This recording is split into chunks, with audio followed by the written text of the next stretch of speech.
to meet the diverse needs of our growing economy. Digital technologies have been instrumental in expanding financial inclusion, improving efficiency, and enabling real-time services across the country. Today, India stands as a global leader in digital payments, a feat achieved by combining proactive policymaking with innovation and technological advancements.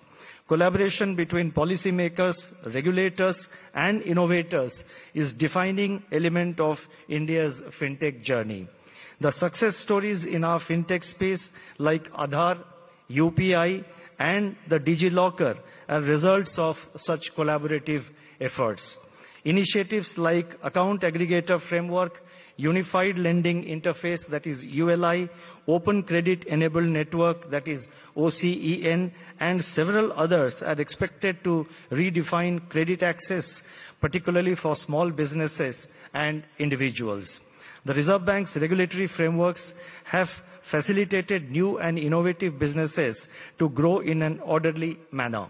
These regulatory initiatives reflect our commitment to support innovation with prudence. Our collaborative approach is visible in the fact that we have held large number of interactions over the last 1 year with the fintech sector players. For example, the various departments and officials of the Reserve Bank have held about 750 bilateral interactions and held about 50 structured meetings with the fintech players. As we march towards India at 100 in the year 2047, I urge every participant at this GFF and others who could not attend, and hopefully, and I'm sure, they will attend the future editions of GFF event. I would urge each one of you to continue dreaming, innovating, and pushing boundaries. Thank you. Namaskar.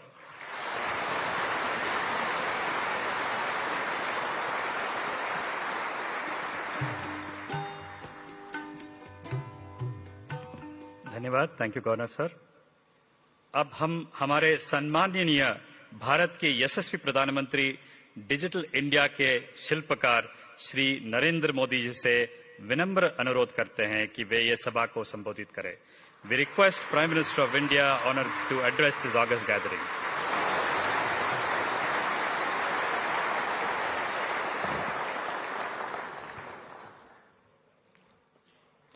नमस्कार. RBI के governor श्रीमान Shaktikanta Das ji, Kris Gopalakrishnan ji, members of regulators, finance industry के leaders, fintech और startup world के मेरे साथी, अन्य सभी महानुभाव, देवी और सज्जनों, ये भारत में त्योहारों का मौसम है.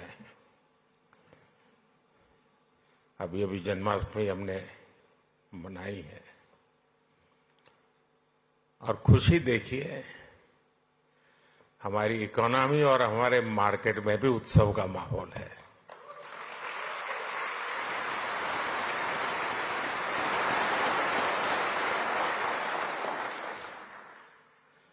इस फेस्टिव मूड में ये ग्लोबल फिनटेक फेस्टिवल हो रहा है.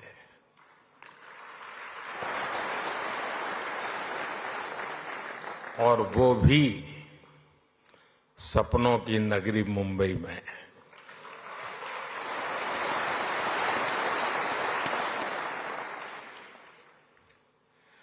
मैं देश और दुनिया से आए यहां सभी मेहमानों का अभिनंदन करता हूं, स्वागत करता हूं. यहां से आने से पहले मैं अलग अलग एग्जीबिशंस देख करके आया हूं. काफी साथियों से गप्पे गोष्ठी करके आया हूं. हमारे नौजवानों के इनोवेशन का और फ्यूचर की संभावनाओं का एक पूरा नया संसार वहां दिखाई दे रहा है।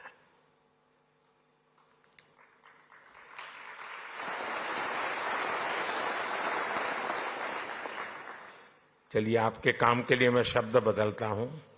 एक पूरी नई दुनिया दिखाई दे रही है।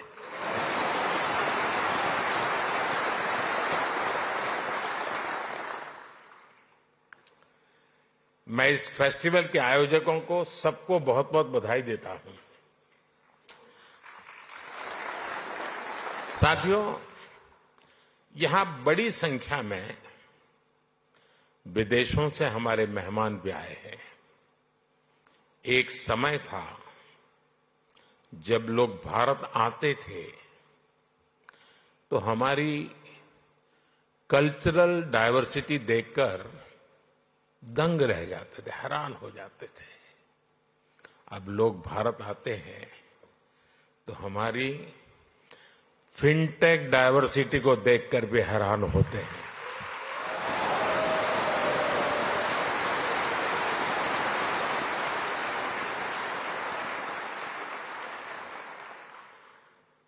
एयरपोर्ट पर लैंड करने से लेकर स्ट्रीट फूड और शॉपिंग एक्सपीरियंस तक भारत की फिनटेक क्रांति चारों तरफ दिखती है। पिछले 10 साल में फिनटेक स्पेस में $31 बिलियन से ज्यादा का निवेश हुआ है।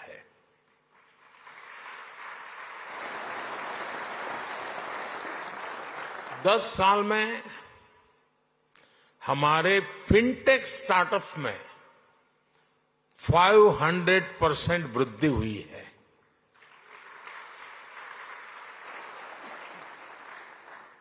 सस्ते मोबाइल फोन, सस्ते डेटा और जीरो बैलेंस जनधन बैंक खातों ने भारत में कमाल कर दिया है।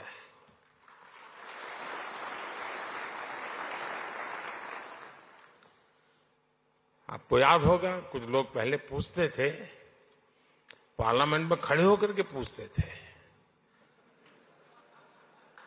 और अपने आप को बहुत विद्वान मानने वाले लोग पूछते थे।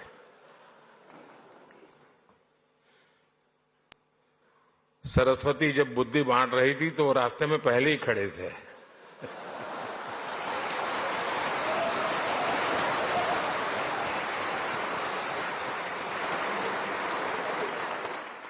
और क्या कहते थे? वो पूछते थे कि भारत में बैंक की इतनी ब्रांचेज नहीं है, गांव-गांव बैंक अवेलेबल नहीं है, इंटरनेट नहीं है। यहां तक पूछ लेते थे बिजली भी तो नहीं है, रिचार्जिंग कहां होगा, फिनटेक क्रांति कैसे होगी, ये पूछा जाता था। और मुझ जैसे एक चाय वाले को पूछा जाता था।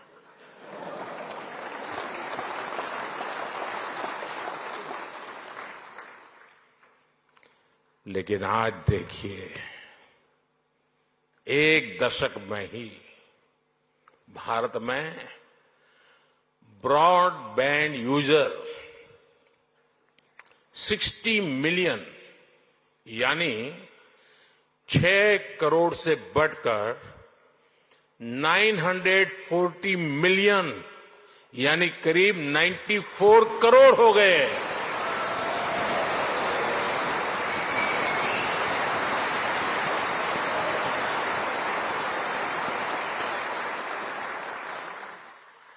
आज 18 वर्ष से ऊपर का शायद ही कोई भारतीय हो जिसके पास उसकी डिजिटल आइडेंटिटी आधार कार्ड नहीं है। आज 530 मिलियन यानी 53 करोड़ से अधिक लोगों के पास जनधन बैंक खाते हो गए हैं। यानी 10 साल में हमने एक प्रकार से पूरी यूरोपियन